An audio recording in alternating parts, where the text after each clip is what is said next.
13h sur Al-Oula, ravi de vous retrouver pour cette nouvelle édition. Voici ces grands titres. Le peuple marocain a commémoré hier, 10e jour de Ramadan, l'anniversaire de la disparition du père de la nation, feu Sa Majesté le roi Mohammed V. À cette occasion, Sa Majesté le roi Mohammed VI, Amir al-Mouminin, s'est recueilli hier sur la tombe de feu Sa Majesté le roi Mohammed V.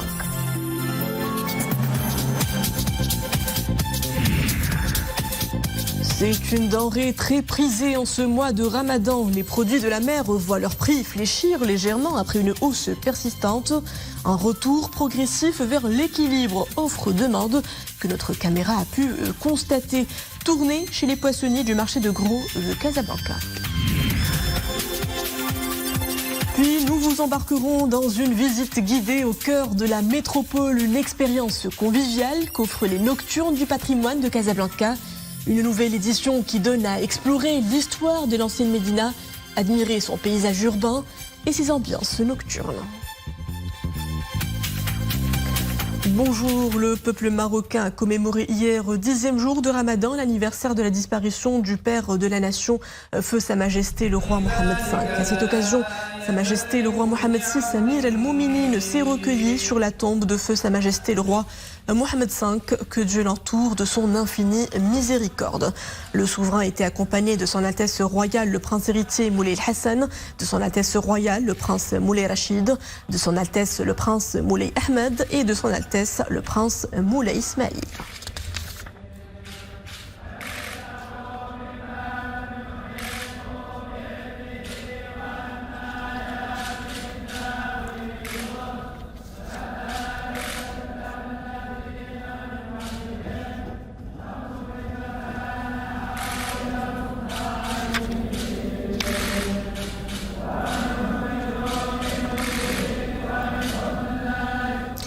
Retour à présent sur l'activité royale de la semaine. Mercredi dernier, Sa Majesté le roi Mohammed VI, Amir al-Mouminin, a présidé au Palais Royal à Rabat la première causerie religieuse du mois sacré de Ramadan.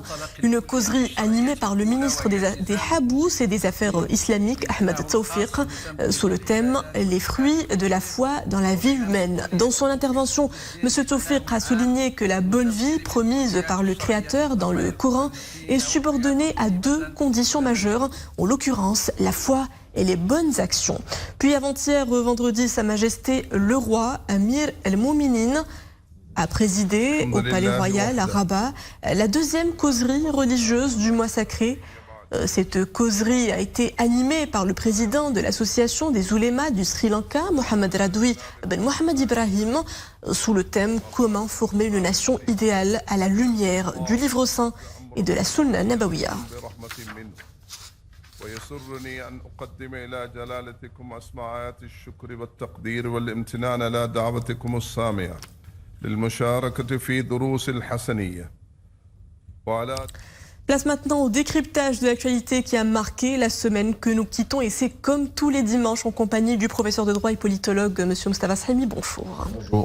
Alors, dossier du Sahara marocain pour commencer avec cette position clairement exprimée par le vice-ministre, premier ministre et ministre des Affaires étrangères cambodgien en visite dans le royaume au cours de cette semaine. Prak Sokhonn a réitéré l'appui, le soutien de son pays à la souveraineté du royaume et à son intégrité territoriale. C'est un témoignage de plus des succès diplomatiques engrangés par le Maroc. Oui, c'est une dynamique qui est en marche et qui de nouveau se vérifie donc avec la visite du ministre des Affaires étrangères donc du Cambodge, M. Prak Sokhonn, qui est vice-premier ministre d'ailleurs par ailleurs. Et ça témoigne également d'une capitalisation des avancées diplomatiques du royaume sur ce qui est la question nationale. Le Cambodge, vous voyez, c'est intéressant à relever, et donc il y a là matière à trouver de l'énergie pour continuer dans cette diplomatie active. Les relations entre les deux pays, Maroc-Cambodge, sont intéressantes. Ce sont deux royaumes avec des liens traditionnels. Les liens culturels sont importants. Les liens économiques sont modestes mais sont appelés à se développer. Et il a été décidé par les deux ministres des Affaires étrangères de convoquer la 3e session de la commission politique les deux précédentes ayant eu lieu en 2016-2017, et en même temps une commission mixte pour voir les opportunités de développement de partenariat dans un certain nombre de secteurs. Donc il y a là quelque chose d'intéressant à relever. Puis le Maroc était présent en force cette semaine à Genève. C'était, rappelons-le, lors de la 36e session du comité pour la protection des droits de tous les travailleurs migrants et des membres de leur famille. L'occasion pour le Maroc d'exposer son expérience pionnière dans le domaine de la migration.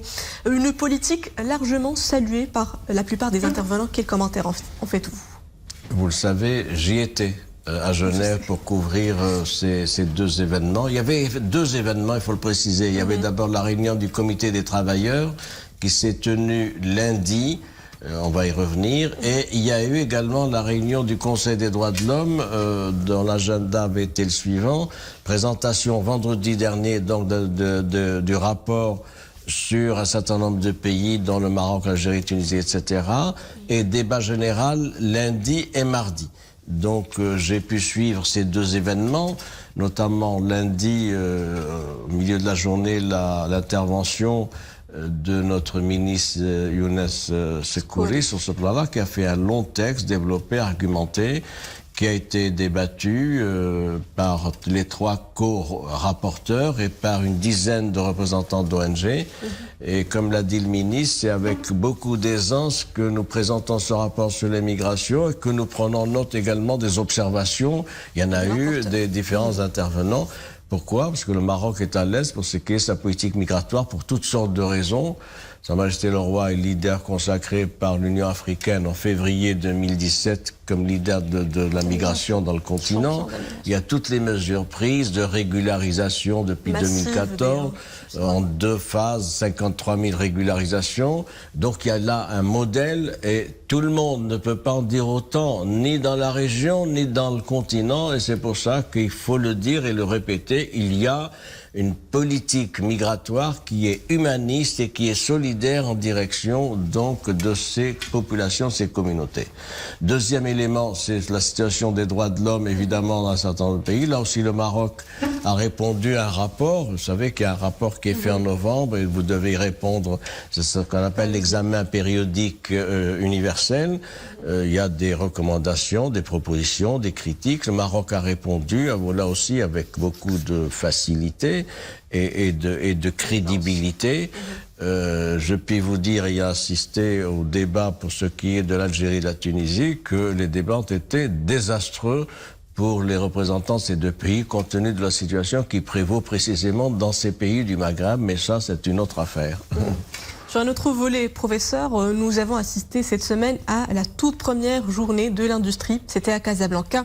Une journée marquée par le message adressé par Sa Majesté le Roi aux participants, dont lecture a été donnée par le ministre de l'Industrie et du Commerce. Le souverain y souligne la nécessité de préparer pleinement à inaugurer une nouvelle ère industrielle portée par et vers la notion de la souveraineté.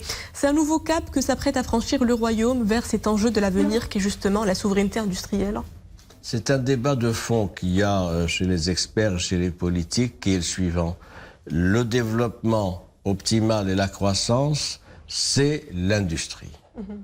C'est une prise de conscience qui a eu lieu il y a une dizaine d'années, déjà avec les métiers, mais une quinzaine d'années, même avec les métiers mondiaux qui sont dans le secteur industriel, vous savez, aviation, aéronautique, tout ça, etc.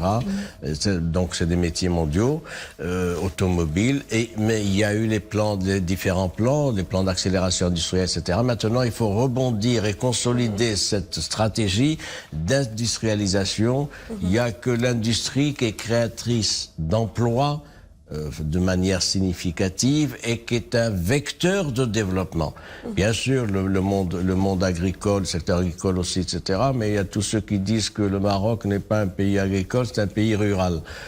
C'est un autre débat. En tout cas, il y a un vecteur de développement porté par l'agriculture, c'est le premier pied, et d'autres secteurs. Deuxième pied, c'est l'industrialisation. C'était intéressant qu'il y ait dans ce gouvernement enfin une priorisation de ce choix stratégique pour l'industrie. Le souverain a beaucoup insisté sur ça dans son message. Et c'est une question aussi de souveraineté, de souveraineté économique dont l'un des versants est la souveraineté industrielle. Et c'est pour ça qu'il faut redoubler d'efforts d'initiative avec un cap, une vision, des moyens d'accompagnement et beaucoup de volontarisme. Monsieur Moustapha Sahimi, politologue et professeur de droit, merci pour tous ces éclairages. Merci à vous. Parlons à présent consommation. En ce mois sacré, nous nous intéressons à l'offre en produits de la mer. Celle-ci est visiblement abondante et diversifiée au niveau des marchés de gros à travers le royaume. Une offre qui s'accompagne d'un regain de consommation en cette période. Sur les étals, les clients observent une légère baisse des prix du poisson. C'est un reportage au marché L'Hraouiyine à Casablanca avec Mohamed Laharoui, Léla Asli et Zakaria Moukinbil. Dès les premières heures de la matinée, l'agitation est palpable au marché de gros de poissons de l'Hraouiyine à Casablanca. Une offre abondante et diversifiée de différentes variétés de poissons. Après une baisse des volumes débarqués ces derniers jours, la situation semble se redresser et se répercute visiblement sur les prix. En raison du mauvais temps, la flotte est restée accostée d'embonnements de Jadida et de Safi. Par contre, le sud a connu de grandes rentrées de poissons. Le prix du poisson reste conditionné par la loi de l'offre et de la demande. Les sardines sont vendues 120, 130 à 170 dirhams la caisse. Le kilo revient donc à 6, 7 ou 8 dirhams. Il est probable que cette tendance baissière se poursuive.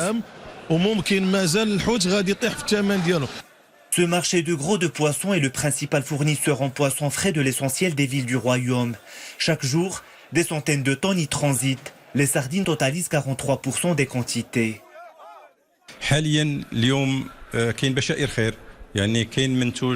Aujourd'hui, les indicateurs sont favorables. Il y a une abondance de l'offre et le poisson continue à rentrer.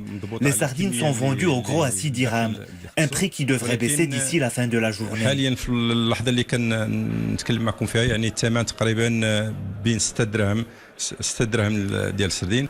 La situation semble donc être revenue à la normale, à la faveur des efforts du département pour approvisionner les marchés de gros en grande quantité de poissons, dans la perspective de stimuler la baisse des prix. Une dizaine de représentants.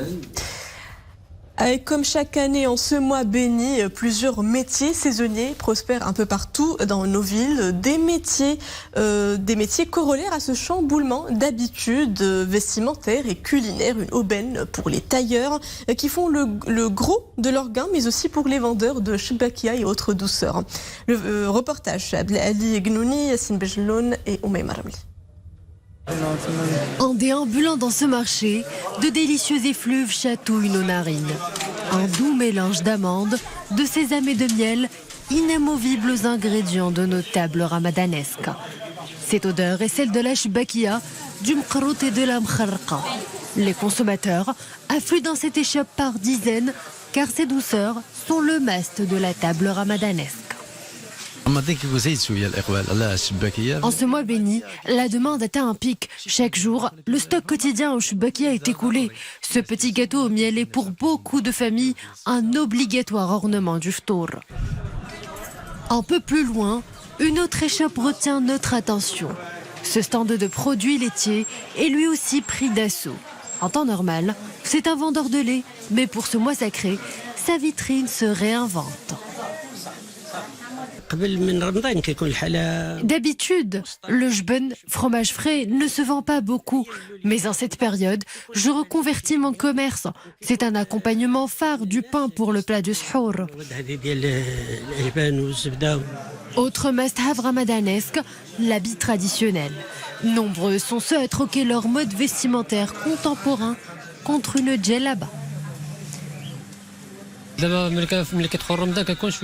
avons beaucoup de clients en ce moment. Ce sont des gens qui aiment les traditions. Actuellement, la demande est à son apogée.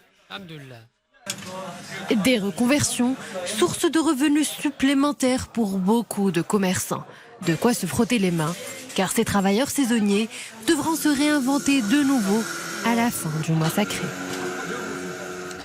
Découvrir la cité casablancaise et toute la variété de son architecture sous un angle tout à fait nouveau, de nuit et accompagné de guides formés pour cela. C'est le pari que viennent de réussir une nouvelle fois les Nocturnes du patrimoine. Tout ce week-end, encouragés en cela par un public de visiteurs très nombreux, organisés par l'association Casa Mémoire. Ils permettent de réinstaller à sa juste place le Grand Casablanca et ses beautés innombrables et insoupçonnables.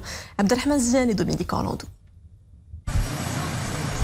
Voilà une idée qui, en à peine 3 éditions, aura su faire beaucoup parler d'elle.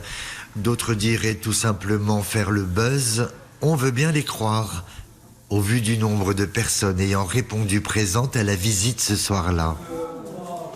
Écoutez, c'est normal, hein, il y a des bâtiments magnifiques et surtout celui-ci, la Makama, qui va ouvrir ses portes exceptionnellement parce que depuis 4 ans, impossible d'entrer.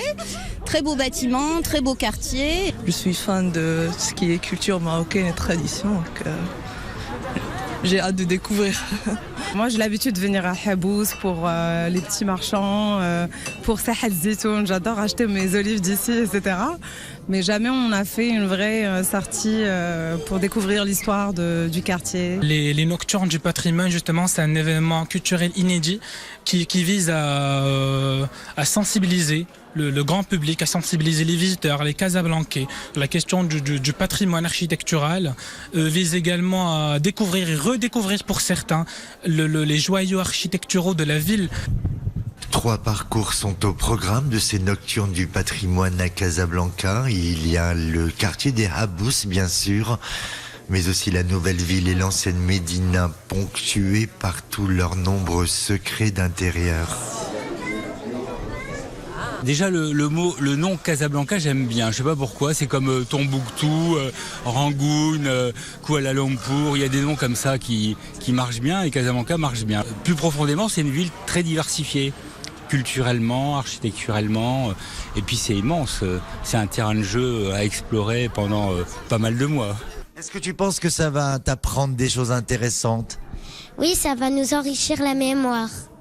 Face à toute suggestion de découverte en mode détente, on constate que petits et grands ont ici toute leur place.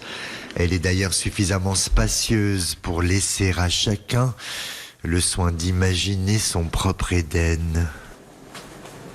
Et c'était l'escale de fin de cette édition. Merci à vous de l'avoir suivi. Tout de suite, votre télédiario en compagnie de Nedal Bouhmala. À bientôt.